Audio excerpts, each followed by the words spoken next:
देखते ही देखते बस साल खत्म होने वाला है। जस्ट 1 मंथ लेफ्ट और इस 1 दिसंबर को फ्राइडे को एक बॉक्स ऑफिस युद्ध होने वाला है जिसके अंदर भिड़ेंगे रणबीर कपूर के एनिमल अगेंस्ट विकी कौशल सैम बहादुर। आज इसी पे बात होगी, लेकिन उससे पहले you know the drill by now. Please subscribe to my channel and don't forget to press the bell icon. दोस्तों, रणबीर कपूर की एनिमल रिलीज होने वाली है 1 दिसंबर को, और साथ ही साथ आ रही है विकी कौशल की सैम बहादुर। अगर एनिमल की बात करें तो ये फिल्म इससे पहले अगस्त 11 को आना था, जब उसे कॉम्पिटिशन करना था गदर 2 और ओ माई गॉड 2 से। और लेकिन उस दौरान आई थिंक कुछ करीब 1 महीने पहले producer T series and director Sandeep Reddy Vanga इन्होंने फिल्म को डिले कर दिया था। उस समय तो खैर कहा जा रहा था कि शायद उसकी एडिटिंग पूरी नहीं हुई थी, but I would say in hindsight it was a wise decision, because जो कहर गदर 2 ने मचाई and even oh my God 2 उस फिल्म ने भी अच्छा अच्छा बिजनेस किया।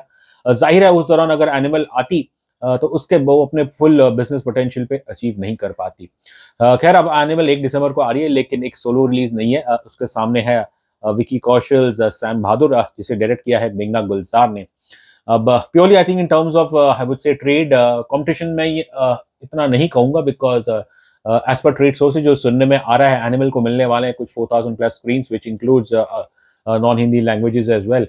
और शायद Sam Bahadur will be targeting around 1500 to 2000 screen. दोनों फिल्म की अगर बजट की बात करूं, एनिमल का जो बजट है वो कुछ 150 करोड़ बताया जा रहा है, और सैम बहादुर का बजट है 55 करोड़। अगर हम एनिमल की बात करें तो ऑब्वियसली इसका सबसे बड़ा एडवांटेज है यहाँ पे एक डुअल एडवांटेज है, जिसके अंदर तो पहले तो है ही रणबीर कपूर और फिर है डायरेक्टर संदीप रेड्डी वांगा। अब रणबीर कपूर का आप करियर देखें, काफी उनके करियर में भी उतार चढ़ाव रहे हैं, लेकिन उनके करियर की जो मेरे ख्याल से सबसे बड़ी हिट आई थी वो थी संजू। वो भी एक मैं कहूंगा एक ग्रे कैरेक्टर था, एक एंटी हीरो था। वो एक आइडल नहीं था, लेकिन उसके बावजूद डिस्पाइट ऑल द क्रिटिसिज्म वो रणबीर कपूर के करियर की सबसे बड़ी हिट फिल्म बनी थी संजू। और अब एनिमल का तो खैर जो कैरेक्टर है वैसा अवतार में तो आपने किसी ने रणबीर कपूर को इस अवतार में नहीं देखा है, and obviously Ranbir himself must have been surprise कि ये फिल्म उनके पास आई कैसे। अब जैसा हमने टीजर देखा, इसका ट्रेलर देखा, तो ऑब्वियसली काफी इस फिल्म के अंदर एक एक्शन थ्रिलर है, तो जाहिर है काफी वायलेंस होगा। अब वो violence is going to be like bloody bloody violent. थोड़ा बहुत तो देख के ऐसा लग ही रहा है। एंड तो ऑब्वियसली फिल्म के अंदर वायलेंस है, फिर कुछ सेक्स सीन भी होने वाले हैं, सिगरेट स्मोकिंग तो मेरे ख्याल से बेशुमार होगी। तो जाहिर है इस फिल्म के अंदर कई बार आपको जो डिस्क्लेमर देखने को मिलेगा एंटी स्मोकिंग का। और अगर आप एनिमल संदीप रेड्डी वांगा की फिल्मों का अगर आप बात करें, इससे पहले उन्होंने अर्जुन रेड्डी बनाई थी तेलुगु फिल्म जो द ब्लॉकबस्टर, फिर उसकी जो हिंदी रीमेक थी कबीर सिंह, वो भी एक ब्लॉकबस्टर ही थी। अब obviously both the films had their share of criticism because Sandeep Reddy Vanga, these two films were called out for their male chauvinism, for their toxic masculinity। और सच बताए तो हमें तो कबीर सिंह इतनी खास नहीं लगी, लेकिन despite all the criticism both Arjun Reddy और बल्कि कबीर सिंह तो उससे बड़ी ज्यादा हिट थी, मेरे ख्याल से करीब कुछ 280 या 300 करोड़ सिर्फ डोमेस्टिक बिजनेस कमाए थे। अब एनिमल ए रेटेड है, तो इसका मतलब ये नहीं कि इसको देखने के लिए फैमिली ऑडियंसेस नहीं आएगी। बड़ा आसान होता है कहना कि भैया ये फिल्म तो ए रेटेड है, बहुत वायलेंस है, सेक्स है, तो शायद फैमिली ऑडियंस नहीं आएगी। बिकॉज अगर यही मापदंड होता तो फिर लोग इतनी भरी तादाद में कबीर सिंह को देखने क्यों आए। खैर वो एक एक्शन वैसी फिल्म तो नहीं थी, वो तो एक मैं कहूंगा एक डिस्टर्बिंग लव स्टोरी थी, और जो एक ट्रॉमेटाइज कैरेक्टर था शाहिद कपूर का एज कबीर सिंह, हमें बिल्कुल पसंद नहीं आया, लेकिन उसके बावजूद आम जनता ने तो उसे काफी पसंद किया था। एंड उस फिल्म का सक्सेसफुल होना ये आपको बताता है कि जो शायद क्रिटिक्स सोचते हैं जाहिर है उसमें और जो आम दर्शक है उसमें हमेशा कोई ना तो कोई अंतर रहता ही है। बट हाँ, एनिमल का जरूर एक ये है कि जो शायद इसके अंदर एक्सट्रीम वायलेंट सीन्स अगर जो भी हैं, may be obviously certain section of the family audience may not be comfortable, but इसका मतलब ये नहीं है कि फैमिली ऑडियंस इस एनिमल के लिए टिकट्स बुक नहीं करेंगी। और यदि आप देखें जो एटलीस्ट ट्रेड बस के अनुसार, जो ऑब्वियसली बड़े बड़े ट्रेड महारथी कह रहे हैं कि शायद फ्राइडे के अलोन ही इसकी एडवांस बुकिंग में कुछ 1 लाख के ऊपर टिकट्स बिक चुके हैं। ऑब्वियसली अब इसके अंदर कुछ बल्क बाइंग है, इसका तो खैर हमें कुछ पता नहीं, बट हो भी सकता है। But the early word around animal is that कि कम से कम इसकी जो ओपनिंग होगी वो काफी धमाकेदार होने वाली है। और यदि अगर 1,20,000 टिकट बिक चुके हैं, तो जो एस्टिमेट किया जा रहा है अनुसार, आई थिंक ये फिल्म पहले दिन अपने आसानी से कुछ आई थिंक 30-40 या 40 के ऊपर या 50 करोड़ भी कमा सकती है। तो जाहिर है आई थिंक फर्स्ट डे पे तो एनिमल वर्सेस सैम बहादुर कोई कॉन्टेस्ट नहीं होगा। एंड ऑब्वियसली सैम बहादुर जब चलेगी तो वो प्योरली अपने वर्ड ऑफ द माउथ के थ्रू ही चलेगी। इस फिल्म को obviously doesn't need any explanation. ये film is based on India first field marshal the late Sam Manekshaw.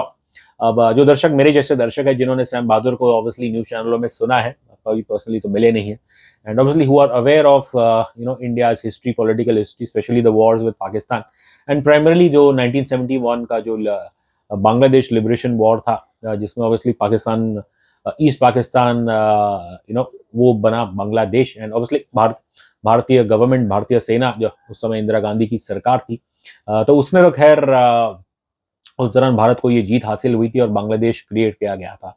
And obviously Sam Manekshaw he was at the head, at the helm of affairs on the ground then.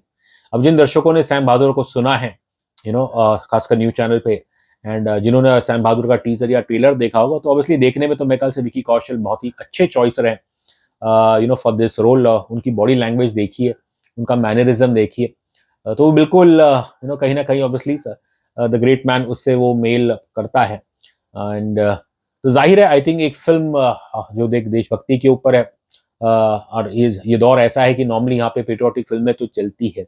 और अगर आप विकी कौशल का career देखें, उनके career की जो सबसे बड़ी हिट थी वो भी एक एज अ सोल्जर ही आई थी, Uri the surgical strike.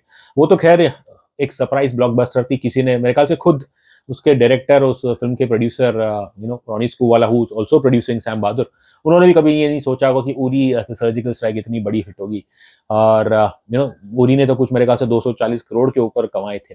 So obviously Vicky Kaushal is not new at playing the army man. Obviously ये एक based on real character है, उसकी अपनी एक मैनरिज्म, एक पारसी कैरेक्टर है। तो जाहिर है आई थिंक टीजर और ट्रेलर में देखने को तो लग ही रहा है कि Vicky Kaushal is the right choice. I think film को टीजर और ट्रेलर को शायद रिस्पॉन्स ठीक ठाक ही मिला है। मे बी शायद एनिमल अपने टारगेट ऑडियंस को ज्यादा अपील करते हैं, बट ऐसा ये नहीं है कि सैम बहादुर देखने के लिए लोग नहीं जाएंगे। ट्रेड सोर्सेस के अनुसार आई थिंक सैम बहादुर, इसका बजट कुछ 55 करोड़ बताया जा रहा है, एनिमल का कुछ 150 करोड़ बता रहे हैं। And Animal is definitely likely to get some 4000 plus screens, that includes other non Hindi languages well. और जो सुनने में आ रहा है कि शायद Sam Bahadur will target around 1500 to 2000 screens. अब सैम बहादुर का आई थिंक एडवांस इतना कुछ खास नहीं बता रहे, लेकिन तो इस फिल्म का ऑब्वियसली चलना आई वुड से दैट प्योरली ये अपने वर्ड ऑफ माउथ पे ही चलेगी। अब सैम बहादुर इज ऑब्वियसली डायरेक्टेड बाय मेघना गुलजार, जिन्होंने इससे पहले राजी जैसी अच्छी फिल्म दी है। एंड एक फर्क है आई थिंक, फिल्म लाइक राजी एंड तलवार जब मेघना ने डायरेक्ट की थी, उस दौरान उनके जो राइटर थे, जो उनके गुरु है Vishal Bhardwaj, but since her last film Chhapaak में भी विशाल भारद्वाज नहीं थे, और सैम बहादुर में भी विशाल भारद्वाज नहीं है। I think Bhavani Iyer is one of the writers of Sam Bahadur. So obviously जब वो विशाल भारद्वाज उनके साथ नहीं होता है, तो शायद जैसा कि छपाक में देखा गया, उनकी फिल्म में वो इतना इम्पैक्ट नहीं था। लेकिन उसके बावजूद आई थिंक मेघना Gulzar is a very sensible director, एक सेंसिटिव डायरेक्टर है। एनिमल की अगर एक बात और करूं, ऑब्वियसली जो शायद एक एडवांटेज या डिसएडवांटेज भी हो सकता है कि इसकी लेंथ जो बताई जा रही है वो है 3 घंटे 21 मिनट। कबीर सिंह भी लंबी फिल्म थी, वो भी शायद करीब 3 घंटे की थी, अर्जुन रेड्डी भी उतने ही लेंथ की थी। लेकिन उन दोनों फिल्मों को तो पसंद किया था। अब ये देखना है कि इस 3 घंटे 20 मिनट में एनिमल में हमको क्या देखने वाला है, कितना एक्शन होगा, कितना वायलेंस होगा। रणबीर कपूर और बॉबी देओल की तो सब बात कर ही रहे, बट इसके अलावा इस फिल्म में रश्मिका मंदाना भी है, जो भी काफी प्रसिद्ध एक्ट्रेस है। So I would say it was interesting. एक फादर सन की स्टोरी बता रहे हैं, but in the backdrop of North India's crime scenario. तो खैर all said and done, I think दोनों फिल्मों ने अपनी फील्डिंग कर चुके हैं। आई थिंक मार्केटिंग के हिसाब से भी एनिमल ने तो काफी देर में चालू की, सैम बहादुर ने तो थोड़े करीब 1-1.5 महीने पहले अपना ट्रेलर लॉन्च किया था, and they've also travelled around the city. तो जाहिर है I think in terms of marketing दोनों फिल्मों ने तो कुछ कमी नहीं छोड़ी है।